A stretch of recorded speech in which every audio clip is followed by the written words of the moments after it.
Nós, bispos reunidos no Concílio Vaticano II, esclarecidos sobre as deficiências da nossa vida de pobreza segundo o Evangelho, incentivados uns pelos outros numa iniciativa em que cada um de nós quereria evitar a singularidade e a presunção. Renunciamos para sempre à aparência e à realidade da riqueza, especialmente no traje, fazendas ricas, cores berrantes e nas insígnias de matéria preciosa. recusamos ser chamados, oralmente ou por escrito, com nomes e títulos que signifiquem a grandeza e o poder, eminência, excelência, monsenhor. Daremos tudo o que for necessário do nosso tempo, reflexão, coração e meios ao serviço das pessoas e dos grupos economicamente mais débeis. Poremos tudo em obra para que os responsáveis pela governação ponham em prática as leis, as estruturas e as instituições sociais necessárias à justiça, à igualdade e ao desenvolvimento.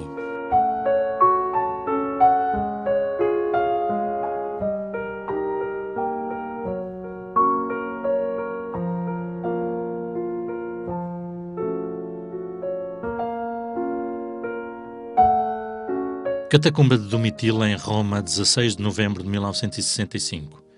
Com o Concílio Vaticano II quase no fim, 40 bispos quiseram comprometer-se a uma nova atitude pessoal perante as necessidades dos mais pobres. Queriam, desse modo, responder ao apelo do Papa João XXIII de uma Igreja dos pobres. Depois desses 40, outros 500 se lhe juntaram e assinaram também o documento.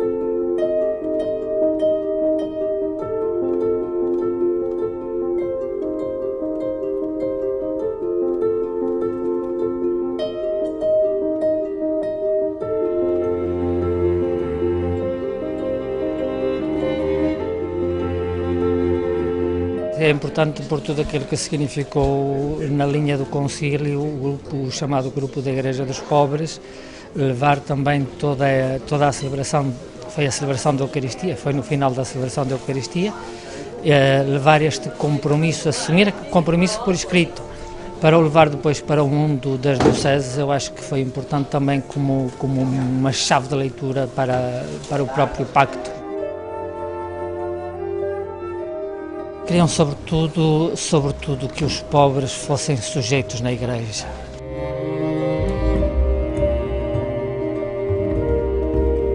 O Beato João XXIII ainda falou sobre a importância da pobreza.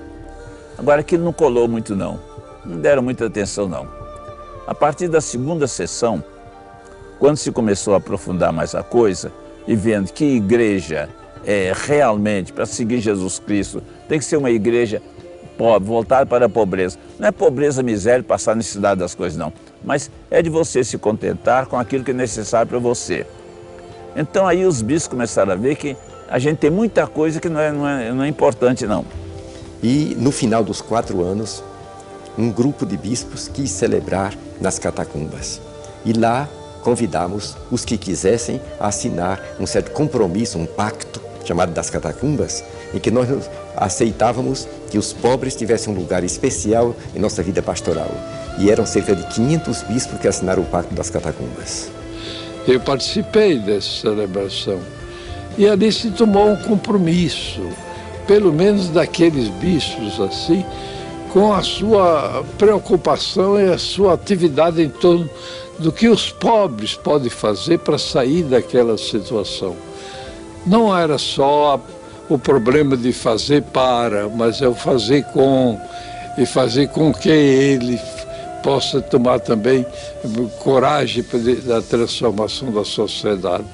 Esse grupo, então, se reuniu e tomou um compromisso. A Igreja dos Pobres, né? Uma igreja não só que vai ao pobre, mas uma igreja que se desveste dessa atitude de poder, de dominação, até nas próprias vestes, nas próprias...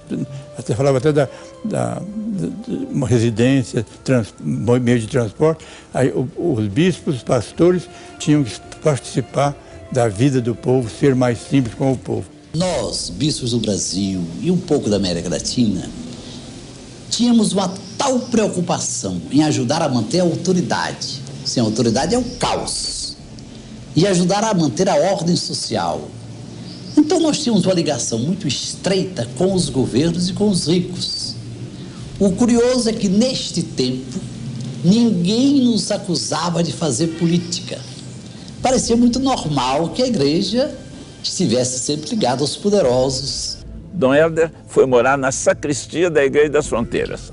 Deixou o Palácio dos Manguinhos, né? Foi lá para a sacristia.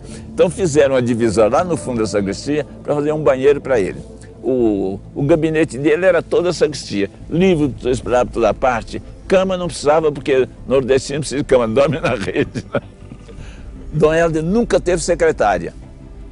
Então era ele mesmo que ia atender. Alguém tocava, a porta era lá na rua, né? Dom Helder passava aquele corredor todo e abria a porta para a pessoa. Dom Helder, não faça isso, é um risco. Você acha que alguém vai fazer alguma coisa comigo? Então, deu o maior testemunho de pobreza Dom Helder, né?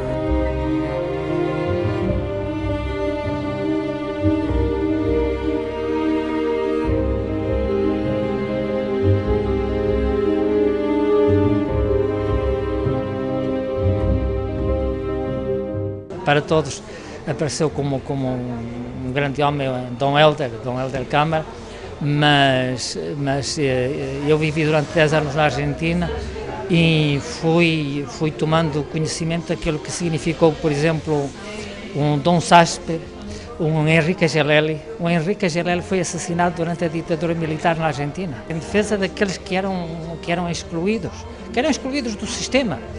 Então ele foi assassinado por isso.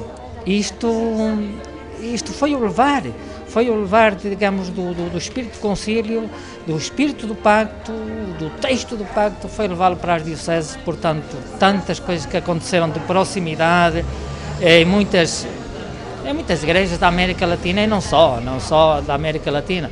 Penso que pela Europa também a gente vai descobrindo proximidade, estilos de vida diferentes. Eu penso que vão acontecendo, graças a Deus, muitas coisas bonitas. Haverá muito para fazer, claro que sim. É um programa eminentemente evangélico, porque evoca a disponibilidade de Jesus para viver numa dádiva total, numa entrega ao serviço dos outros e de forma muito particular ao serviço dos que sofrem, ao serviço dos mais pobres, ao serviço dos mais carentes, ao serviço daqueles que buscam de uma forma mais sentida um horizonte de relação com o próprio Deus. Nesse sentido, este pacto é de facto um pacto evangélico, e também porque lembra o próprio ethos, a própria condição de Jesus, que não tinha onde reclinar a cabeça e vivia de uma forma itinerante, vivia completamente entregue à sua missão de anunciar o reino de Deus. E no fundo estes bispos procuram fazer um corte profético, até com coisas a que têm direito, com coisas que são heranças históricas, que não se pode dizer que não tenham significado, mas eles renunciam voluntariamente a direitos, a privilégios que têm, para, de uma forma desprendida, expressarem a liberdade com que Jesus anunciou o reino de Deus. É então um bom sinal do Vaticano II e muito inserido numa certa linhagem, não é? Porque no Concílio Vaticano II, aliás correspondendo ao apelo do Papa João XXIII, os pobres, sociologicamente falando, e a pobreza, em sentido mais englobante, ganhou uma grande prevalência.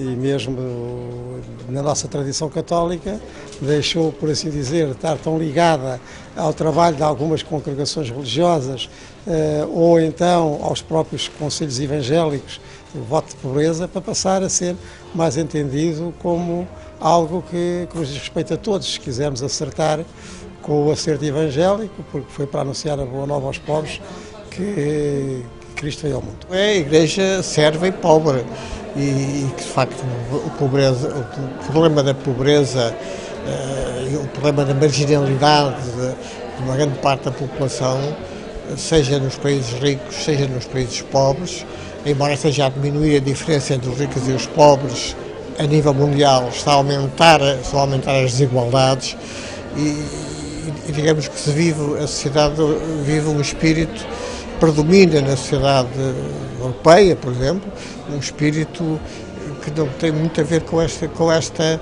revolução cristã, que no fundo é a revolução de Jesus Cristo, quer dizer, é tratar o outro como quem vê o outro, quem vê o pobre, vê Cristo. É muito fácil a Igreja dizer façam assim, façam assado, mas é preciso começar por ouvir.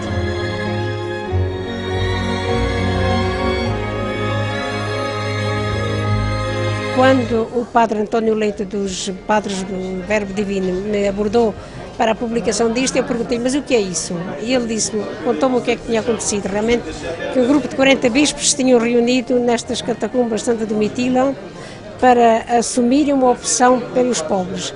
Como eu tinha estado no Brasil nos inícios dos anos 80, percebi melhor o que é que estava por trás de toda a opção dos bispos da América Latina, pela opção preferencial dos pobres que eles fizeram, e sobretudo também percebi um pouco melhor o que é que foi a Conferência de Medellín e de Puebla, que vai tudo nesta direção. O pacto está a sair das catacumbas. Em 2013, o Frei Bento escrevia um texto que dizia que o pacto tinha voltado às catacumbas. Se nós missionários do Verbo Divino, junto com as irmãs Paulinas, conseguirmos ajudar um pouquinho a que o pacto saia das catacumbas, eu já fico muito contente. Este Papa ajudou a Igreja neste momento e a sociedade e o conjunto mesmo dos políticos não querem, mas têm de se confrontar com isto. É ver o mundo a partir dos excluídos, a partir dos pobres.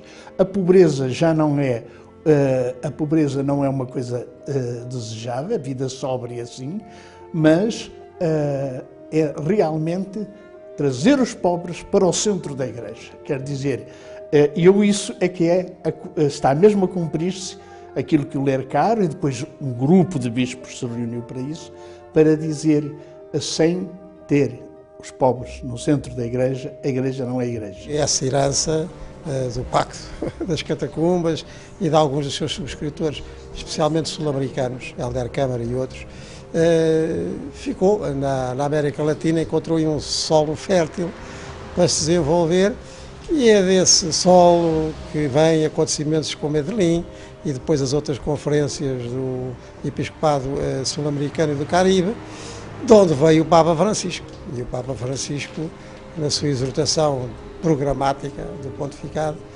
voltou a insistir neste ponto da pobreza, com todo o sentido que ele tem de radicalidade evangélica. De maneira que lembrar 50 anos depois este acontecimento, que na altura, até porque foi numas catacumbas que ele aconteceu, não teve o devido realce, tem agora um novo realce e um novo impacto na vida da Igreja. Estímulos que quase ciclicamente nos é dado, à Igreja toda, para voltarmos ao princípio que nos explica e que nos define como cristãos. Se fala tanto hoje em identidade e até em reidentificação dos cristãos, então que nos reidentifiquemos com aquilo que foi o estilo de vida e da proposta de Jesus Cristo. O Pacto das Catacumbas atingiu todo mundo. Nesse sentido, que todos nós compreendemos que para viver o concílio, nós tínhamos que mudar nosso estilo de vida. Isso então já favoreceu demais. Ao invés de a gente ter um carro de luxo, um carro bastante simples. Quando íamos para a visita pastoral, a gente queria ficar na casa do povo. Hoje, passados 50 anos, parece que a gente se esqueceu de várias coisas. Por exemplo, muitos dos nossos irmãos bispos voltaram a morar em palácios. Muitos dos nossos padres fazem questão de estar com a batina, bem arrumados, e de ir para a sociedade. O conhecimento da realidade, o conhecimento das causas que levam a que as realidades muitas vezes sejam tão negativas, e depois esta atitude de lucidez e de desprendimento para caminhar pelos caminhos que possam vir a resolver essa situação.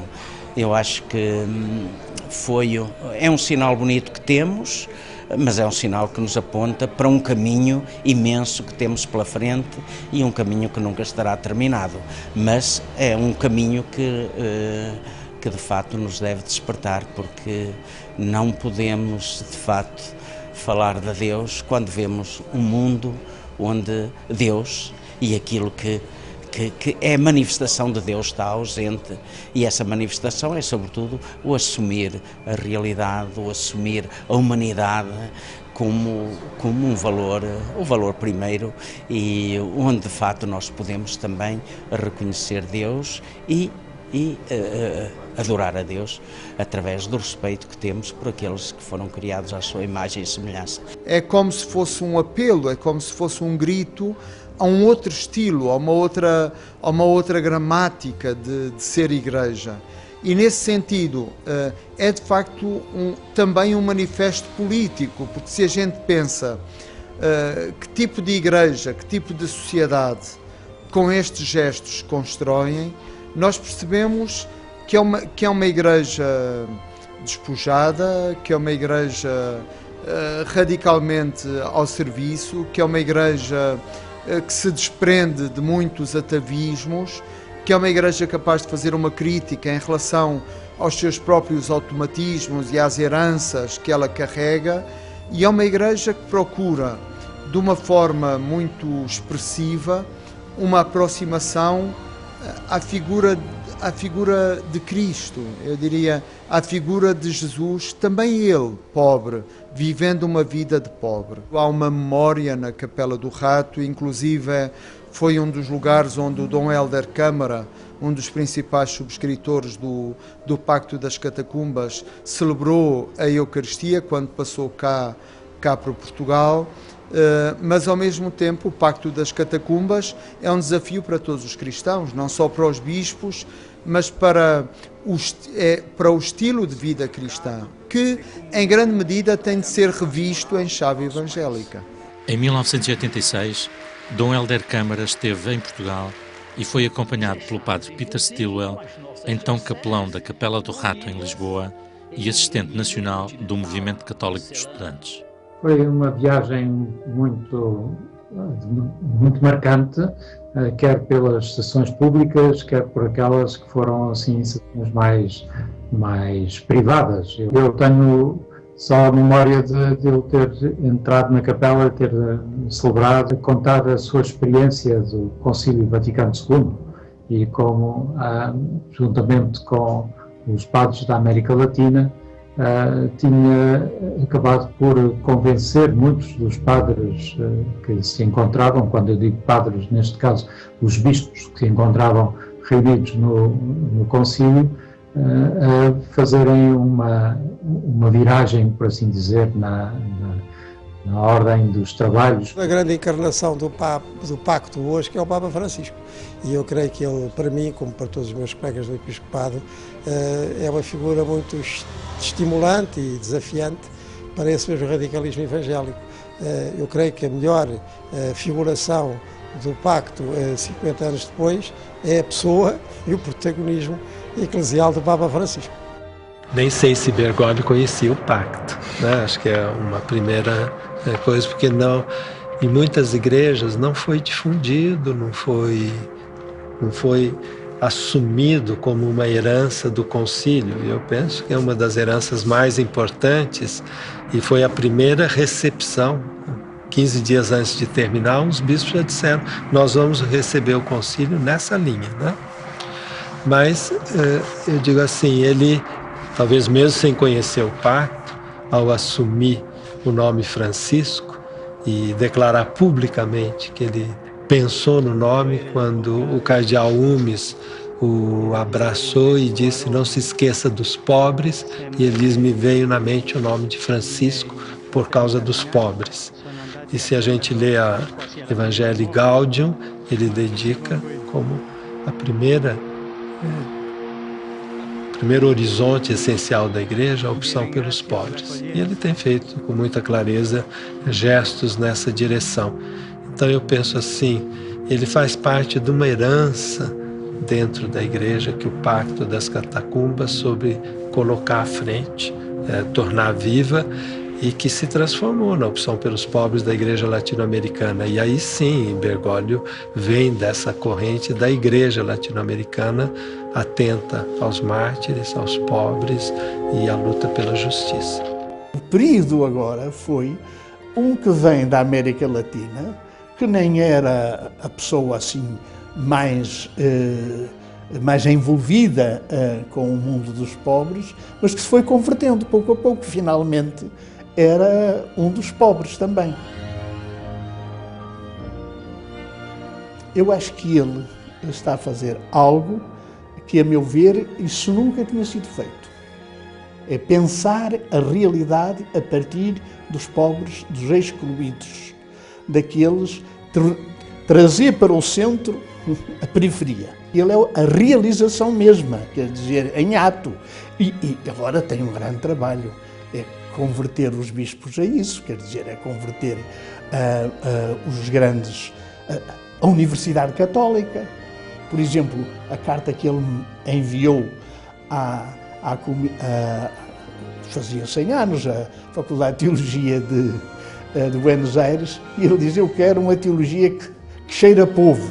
Que o pensamento social cristão chegue ao conhecimento de todos os cristãos, que o traduza na linguagem conforme as etapas em que cada um se encontra da vida.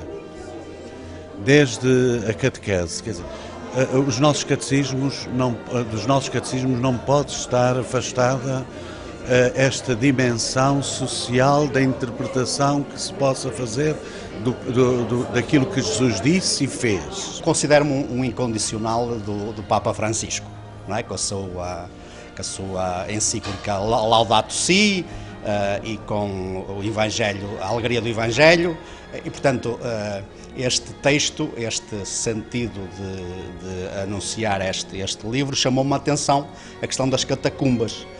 Os trabalhadores costumam dizer que quando alguma coisa estão a perder, estão a ser mandadas para as catacumbas. Portanto, depois fui ler alguma coisa sobre isso, mais como apresentação do que representa, e de facto quando vi lá pessoas como Dom Helder Câmara, etc., levou-me à curiosidade de descobrir. Alguns cristãos se ponham em diálogo.